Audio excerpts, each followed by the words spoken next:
পুরীর রথযাত্রা পৃথিবীর সব থেকে বড় রথযাত্রা উৎসব। চলতি বছর 2026-এ আমি সুযোগ পেয়েছি আমার জীবনের প্রথমবারের মতো পুরীর রথযাত্রা উৎসবে সামিল হওয়ার। এইবারে আমি পুরী পৌঁছে গিয়েছিলাম একটা স্পেশাল ট্রেনে, যেটা মালদার থেকে সরাসরি পুরী যায়। সেই ট্রেনে করে পুরীতে গিয়ে যা যা দেখলাম রথের আগের দিনে, আজকের এই ভিডিওতে সেই সমস্ত কিছু থাকছে। তার সাথে থাকছে ভোগ প্রসাদ দর্শন এবং অবশ্যই পুরীর মন্দিরের ধ্বজা উত্তোলন, তাছাড়াও আরও অনেক কিছু। তাহলে দেরি না করে চলুন বন্ধুরা, ভিডিওটা শুরু করা যাক।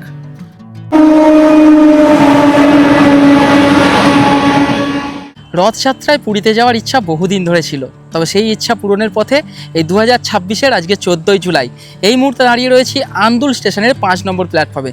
আজকে এই আন্দুল থেকে রওনা দেবো একবারে পুরীর উদ্দেশ্যে। আজকে আমরা যেই ট্রেনে করে পুরীর উদ্দেশ্যে রওনা দেবো সেটা হচ্ছে 03403 মালদা টাউন পুরী স্পেশাল। এই মালদা টাউন পুরী স্পেশাল ট্রেনটা দুপুর 1:10 মালদা টাউন থেকে ছেড়েছে। তারপরে নিউ ফারাক্কা জংশন, পাকুড়, রামপুরহাট, সাঁইতিয়া, বোলপুর, শান্তিনিকেতন, বর্ধমান, ডানকুনি হয়ে রাত 8টার সময় আসবে আন্দুলে। যেহেতু স্পেশাল ট্রেন, লেট তো করবে অবশ্যই। এই স্পেশাল ট্রেনের আরেকটা স্পেশাল জিনিস আছে, যেটা হচ্ছে কোচ পজিশন। এই ট্রেনে রয়েছে 6টা জেনারেল ক্লাস। হ্যাঁ, পুরীতে সব থেকে রাশ হয় এই রথযাত্রার সময়। যারা টিকিট পাবেন না তারা কিন্তু জেনারেলে করে জার্নি করতে পারেন। 6টা রয়েছে জেনারেল ক্লাস একেবারে সামনের দিকে, তারপরে রয়েছে 4টে এসি B1 থেকে B4 পর্যন্ত, এবং এই ট্রেনে রয়েছে 10টা স্লিপার ক্লাস S1 থেকে S10 পর্যন্ত। আমরা স্লিপারেই জার্নি করবো পুরী পর্যন্ত। আমাদের এক একজনের ভাড়া পড়েছে 400 টাকা করে। তো চলুন এখন একটুখানি বসে ওয়েট করি। ঘড়িতে সময় অলরেডি রাত 9:45। জানি লেট করবে, সেই রকমই মেন্টালিটি নিয়ে কিন্তু বাড়ি থেকে বেরিয়েছি। ট্রেনের সামনের দিকে পড়বে 6টা জেনারেল ক্লাস, তারপরে 4টে এসি, তারপরে S1 থেকে S4 রয়েছে আমাদের সিট। সেই জন্য আমাদেরকে চলে যেতে হবে আন্দুল স্টেশনের একটু পিছনের দিকে। আন্দুল স্টেশনের পিছনের দিকে যাচ্ছি এবং দেখুন স্লিপারে ওঠার জন্য কিন্তু বহু মানুষ এখানে ওয়েট করছে আন্দুল স্টেশনে। রাত 9:16। একের পর এক লোকাল ট্রেন যাচ্ছে, কিন্তু আমাদের ট্রেন এখনো পর্যন্ত আসেনি। 4 নম্বর প্ল্যাটফর্ম থেকে পাস করছে পুরী হাওড়া বন্দে ভারত। 3 নম্বর প্ল্যাটফর্মে ধৌলি এক্সপ্রেসের সাথে দেখা হয়ে গেল, পুরী হাওড়া ধৌলি এক্সপ্রেসের। তবে আমাদের ট্রেন এখনো আসেনি। আন্দুল স্টেশনের ডিসপ্লেগুলো বন্ধ, কোচ পজিশনগুলো এখানে দিলে খুব ভালো হতো। ইস্টার্ন রেলওয়ের দিক থেকে সাউথ ইস্টার্নের দিকে এখন প্রচুর গাড়ি এই আন্দুল স্টেশন হয়েই কিন্তু যাচ্ছে। আন্দুল স্টেশনটাকে আরও কিন্তু ডেভেলপমেন্ট করার দরকার, যেমন ডিসপ্লে।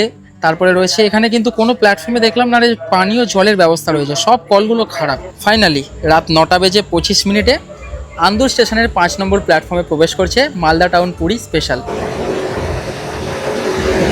এই রয়েছে WAG9-এর লোকোমোটিভ। আর জানি স্পেশাল ট্রেন পুরনো ICF কোচই হবে। প্রথমের দিকে যে 6টা জেনারেল কামরা রয়েছে দেখতে পাচ্ছি, কিন্তু একেবারেই ফাঁকা রয়েছে। এই দেখুন জেনারেল কামরা কিন্তু ফাঁকা রয়েছে। অনেকেই জানেন না ট্রেনটার ব্যাপারে, যারা অনলাইনে কেটেছেন মোটামুটি স্লিপারেই টিকিট কেটেছেন অবশ্যই। এটা কিন্তু আলাদাই লাগলো, স্পেশাল গাড়ি। দেখুন প্রিন্ট আউট করে কামরার কোচ সংখ্যা লেখা রয়েছে। সামনের দিকে 6টা জেনারেল, তারপরে 4টে এসি, তারপরে S1 থেকে S10। আন্দুল স্টেশনের প্ল্যাটফর্মটা যেহেতু ছোট, আমার মতে ট্রেন দুবার দাঁড়াবে। প্ল্যাটফর্মে একেবারে পাবে না এত বড় ট্রেন, মানে এতগুলো কোচের ট্রেন। সামনে কিছুটা এগিয়ে যাবে, তারপরে আবার দাঁড়াবে ট্রেন। যেমনটা বলেছিলাম, S2 পর্যন্ত পাওয়া গেছে প্ল্যাটফর্ম, তারপরে কিন্তু প্ল্যাটফর্ম নেই।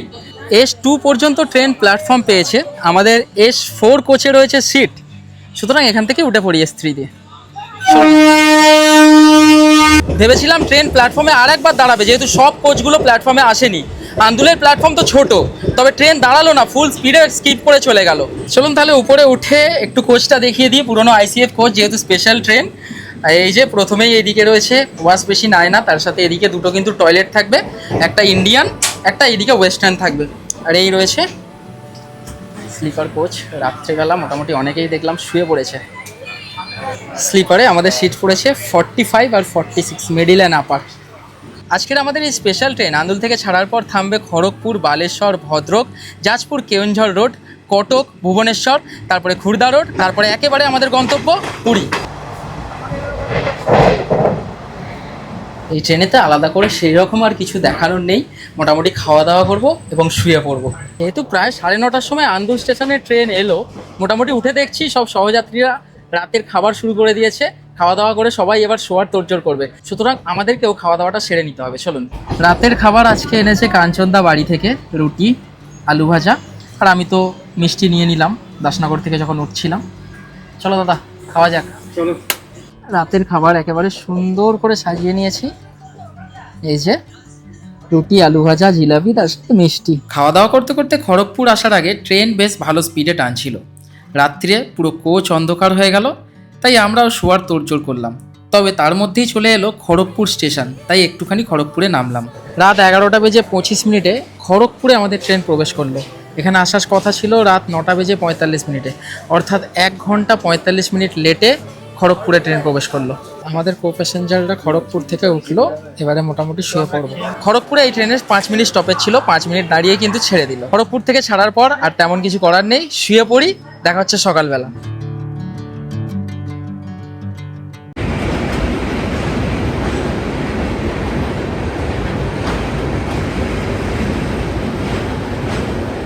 ঘুম থেকে উঠে দেখি ট্রেন প্রায় 4 ঘন্টা লেটে ভুবনেশ্বরে ঢুকেছে। ভুবনেশ্বরে 5 মিনিট স্টপেজ দিয়ে ট্রেন ছাড়ার পর ভিতরে গিয়ে একটুখানি ফ্রেশ হয়ে নিলাম, তারপরে চা খেয়ে নিলাম। চা খেতে খেতে দেখলাম জানলার বাইরে শুরু হয়ে গেছে বৃষ্টি, এইটাকে উপভোগ করতে লাগলাম। কাল তো শুরু থেকেই ট্রেন লেটে চলছে, এখনো পর্যন্ত লেট, প্রায় 4 ঘন্টা লেট হয়ে গেছে ট্রেন। পুরী ঢুকতে ঢুকতে মোটামুটি 9:30 বেজেই যাবে।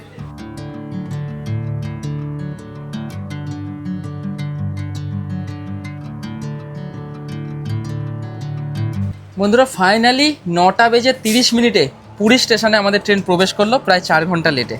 চলুন নামা যাক, জয় জগন্নাথ বলে। পুরীতে যখন এমনি সময়ই আসি জমজমাট ভিড় থাকে, আর এখন তো রথের সময়, আগামীকাল তো রথযাত্রা, তার জন্য তো ভিড় হবেই। চলুন বাইরে বেরোই এবং কি পাই দেখি আমাদের হোটেল পর্যন্ত যাওয়ার জন্য বা স্বর্গদুয়ার বিচ পর্যন্ত যাওয়ার জন্য।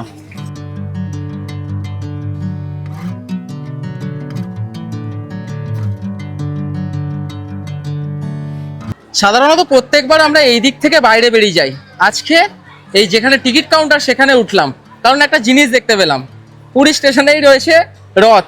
চলুন সেটা আপনাদেরকে দেখাই। এই দেখুন বন্ধুরা, টিকিট কাউন্টারের কাছেই একটা রথ তৈরি করে রাখা রয়েছে। স্টেশনের বাইরে বেরোলেই এই রথটা দেখে কিন্তু আনন্দে সবার মন ভরে যাবে।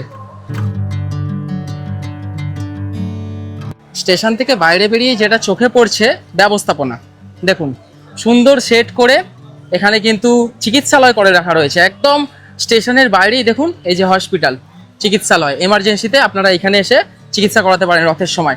এইগুলো সব সেট ছিল না, এগুলোকে করা হয়েছে। কিন্তু বাইরে বেরিয়ে একটা বাস দেখতে পেলাম, একেবারে কিন্তু ঠাসা ভিড় বাসে, যদিও এটা নন এসি প্রাইভেট বাস, দেখি এসি বাস পাই কিনা।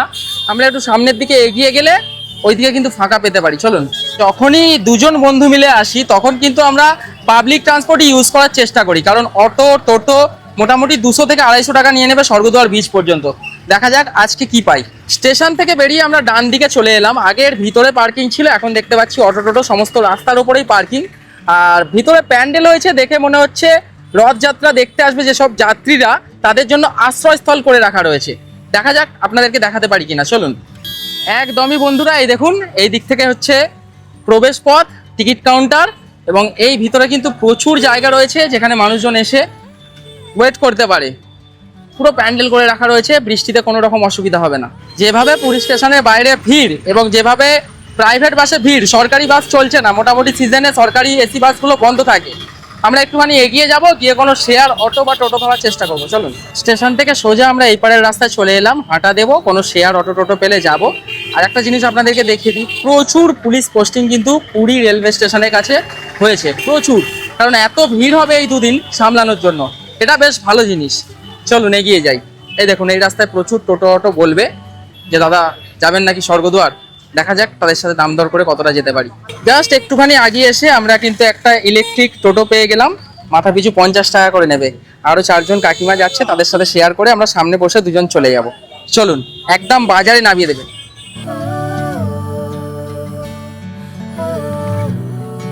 একেবারে সুন্দর মনোরম ওয়েদার, তার সাথে টোটো করে চলেছি একেবারে পুরীর বাঙালি বাজার।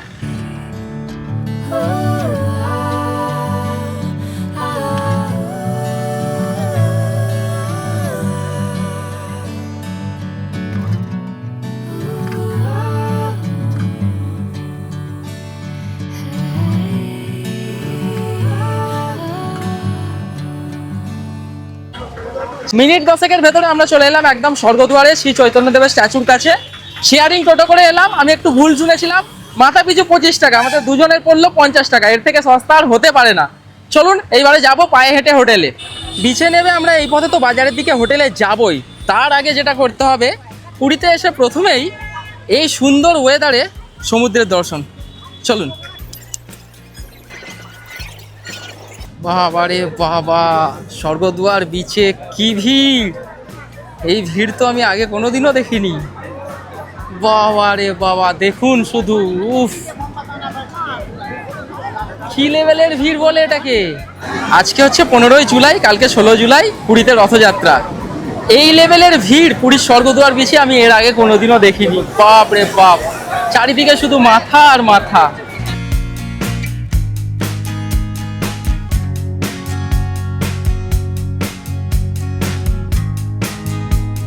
সত্যি মানুষজন যেমন এনজয় করছে তেমন সমুদ্রের ঢেউ, আর তেমন পুরীর স্বর্গদুয়ার বিচে ভিড়টা দেখুন।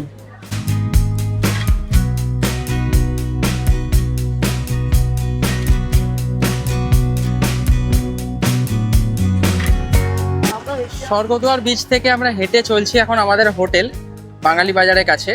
তবে দেখতে পেলাম, দেখুন এখানে কিন্তু সদ্গুরু চ্যারিটেবল ট্রাস্টের পক্ষ থেকে খাওয়ানো হচ্ছে।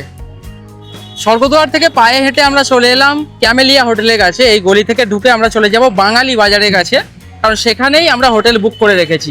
চলুন, এই ক্যামেলিয়ার গলি থেকে সোজা চলে যাব একেবারে বাঙালি বাজার। পায়ে হেঁটে চলে এলাম আমরা বাঙালি বাজার। এই বাঙালি বাজারের ভিতরে গিয়ে হচ্ছে আজকের আমাদের হোটেল। চলুন। বাজারটা শেষ করেই জাস্ট একটুখানি এই রাস্তাতেই যেতে হবে, সামনে গিয়ে হচ্ছে আমাদের হোটেল। চলুন। এই রাস্তা পথে এসেই বন্ধুরা, এই হচ্ছে আমাদের হলিডে হোম, ওম সাইনাথ হলিডে হোম। ওম সাইনাথ হলিডে হোম, এই হচ্ছে ওনাদের প্রবেশ পথ। চলুন প্রবেশ করি।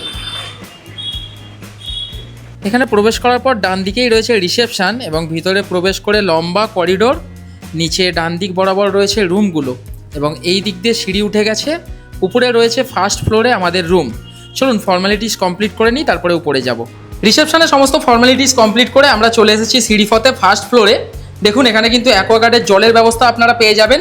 আর এই দিকে একটা দেখিয়ে দিই, যারা গ্রুপ পার্টি আসবেন এখানে কিন্তু রান্না করে খাওয়ার সুব্যবস্থা রয়েছে। দেখুন বেশ ভালো জায়গা রয়েছে। আর ঠিক সিঁড়ি থেকে উঠে ডান দিকে রয়েছে লম্বা করিডোর, ডান দিকে পরপর 3টে রুম রয়েছে, 201, 202 এবং 203। আমরা যেই রুমটা পেয়েছি সেটা হচ্ছে 203 নম্বর রুম। চলুন ভিতরে প্রবেশ করে আপনাদেরকে দেখিয়ে দিই। এই দেখুন কিং সাইজ বেড, 2 থেকে 3 জন শেয়ার করে এই রুমে কিন্তু খুব ভালোভাবে থাকা যাবে। রুমের স্পেসটা যথেষ্ট ভালো, দেখুন যথেষ্ট ভালো স্পেস রয়েছে। আমরা এসে কিন্তু ব্যাগপত্র রেখে দিয়েছি। এদিকে একটা মিরর রয়েছে, চেয়ার টেবিল রয়েছে, ওয়েস্টবিন রয়েছে, আর এদিকে দেখুন কিন্তু কিচেন সেট আপ করা রয়েছে। আপনারা এই হোটেলে এলে জিনিসপত্র ভাড়া নিয়ে আরামসে রান্নাবান্না করে খেতে পারবেন। এখানে একটা জানালা রয়েছে, রান্না করার সময় জানালাটা খুলে দেবেন। ওই দিকেও একটা বড় জানালা রয়েছে। তাছাড়াও দেখুন এইদিকে রয়েছে টিভি, ফ্যান রয়েছে ওপরে। যেহেতু ওয়েদার ঠান্ডা, বৃষ্টি হচ্ছে, আমরা নন এসি রুমে নিয়েছি, বাজেটটাও কম ছিল। তার সাথে এদিকে রয়েছে অ্যাটাচ টয়লেট। এই দেখুন ওয়েস্টার্ন পট, বালতি রয়েছে, মগ রয়েছে, এখানে একটা ওয়াশ বেসিন রয়েছে। হ্যাঁ, পরিষ্কার পরিচ্ছন্ন। বন্ধুরা ওম সাইনাথের হলিডে হোমে এই রুমটা আমরা পেয়েছি নন এসি 1000 টাকায়।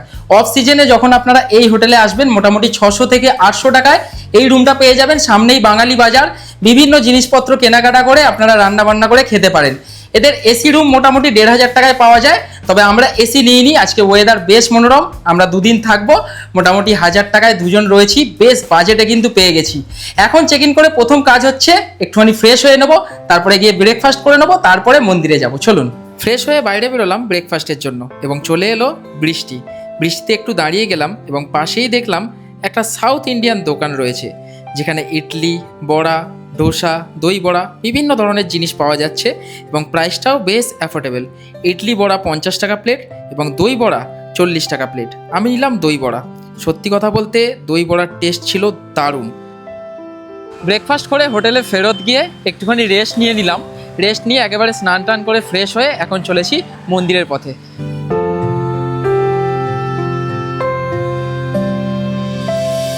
হোটেল থেকে মন্দির যাওয়ার জন্য আমরা কোনো অটো টোটো নেইনি, কারণ সিজনে বা এই সমস্ত রথের সময় অটো টোটো নিয়ে গিয়ে মন্দির থেকে অনেকটা দূরে নামিয়ে দেবে, এবং ভাড়াও নেবে বেশ অনেকটা, প্রায় 200 টাকা মতো নিয়ে নেবে। আমাদের তো রাস্তাঘাট চেনা, তাই ভিতর ভিতর দিয়ে চলে যাচ্ছি মন্দিরের দিকে। মন্দির যাওয়ার রাস্তায় আর একটা রথ দেখতে পেলাম, দেখুন কি সুন্দর লাগছে। আমরা এসেই গেছি মন্দির, 10 মিনিট মতো লাগলো। এই সামনে মন্দির, প্রচুর পুলিশ পোস্টিং, চারিদিকে ব্যারিকেড। আমরা চলে এলাম মন্দিরের একেবারে সামনে। এই রয়েছে সামনে প্রভুর মন্দির।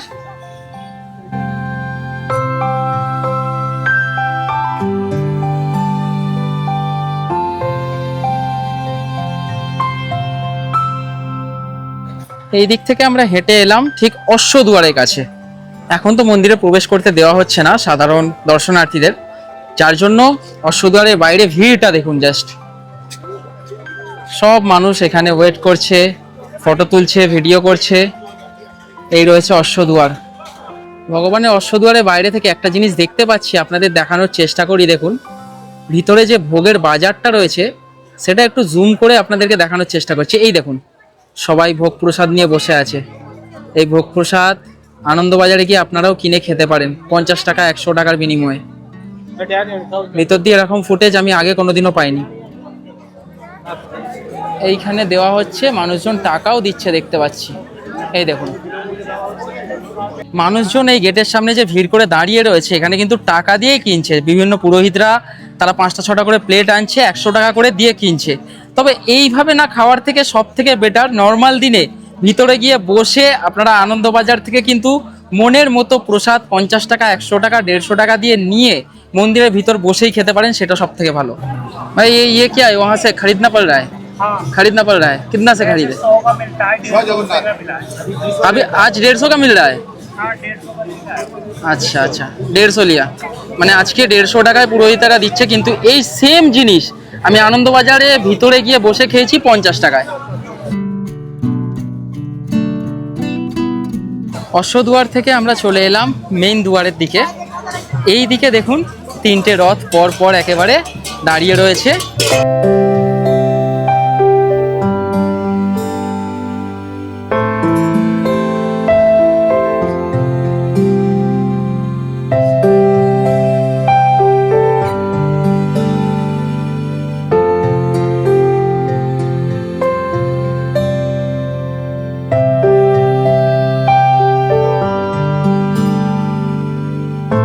মন্দিরের ঠিক এখানে রয়েছে 3টে রথ, তবে চারিদিকে কিন্তু ব্যারিকেড। এই দেখুন মানুষ একদম ব্যারিকেডের পাশ থেকে এইভাবে দেখছে, এবং আমি কিভাবে দেখছি দেখাই আপনাদের। এই দেখুন এর উপরে উঠে আমরা এইভাবে রথ দেখছি। 3টে পরপর রথ দাঁড়িয়ে রয়েছে, ভগবান জগন্নাথ, মা সুভদ্রা এবং তারপরে ভগবান বলভদ্র। এক আলাদাই অনুভূতি, ভাষায় প্রকাশ করার নয়। দেখুন সবাই বয়সকে উপেক্ষা না করে এর উপরে উঠে কিন্তু রথ দর্শন করছে। আমরা ভাবলাম এই দিক থেকে রথের সামনে যাব, কিন্তু এই দিকে অসম্ভব ভিড়, প্রচুর ভিড়, এবং বন্ধ রয়েছে রাস্তা যাওয়ার জন্য, প্রচুর ভিড়।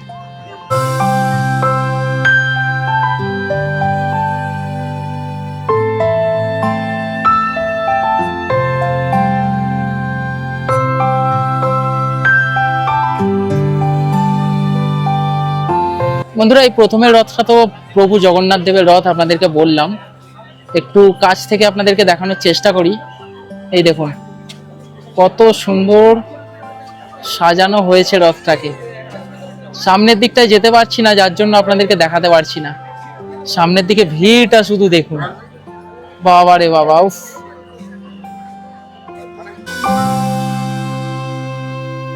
প্রচুর হাজার হাজার মানুষের ভিড় আজকে এই রথকে দূর থেকে দেখার জন্য। কালকে প্রভু রথে চড়ে রওনা দেবেন গুন্ডিচা মন্দির, তার মাসির বাড়ির উদ্দেশ্যে।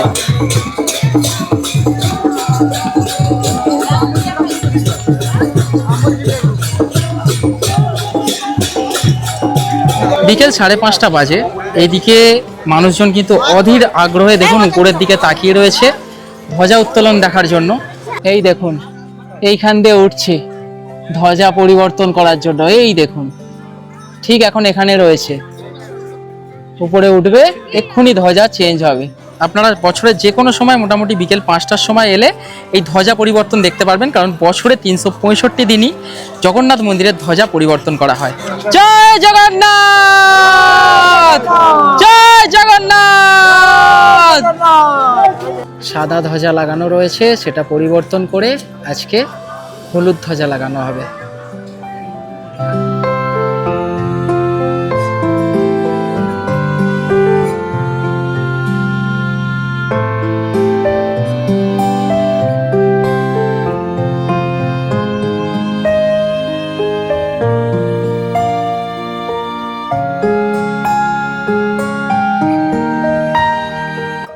মন্দিরের অশ্বদুয়ারের দিকেই রয়েছে এই যে বজরংবলী। এতটাই ভিড় থাকে, কোনো সময় এসে দেখাতে পারি না আপনাদেরকে। আজকে ধ্বজা উত্তোলনের সময় একদম ফাঁকা, তাই দেখাচ্ছি। এই বজরংবলীটা রয়েছে একেবারে অশ্বদুয়ারের কাছে। এই দেখুন, এ নিয়ে এনে 100 টাকা করে বিক্রি করছে। বন্ধুরা, কলকাতা থেকে স্পেশাল ট্রেনে পুরীতে এলাম। পুরীতে এসে কোন হোটেলে রয়েছি দেখালাম, রথ দেখালাম আপনাদেরকে, এবং তার সাথে পুরী মন্দিরের ধ্বজা উত্তোলন দেখালাম। তাহলে আজকের এই ভিডিওটা এতটাই করছি। কালকে রথযাত্রা সম্পূর্ণ ভিডিও একদিন পরে আপনারা পেয়ে যাবেন। জয় জগন্নাথ।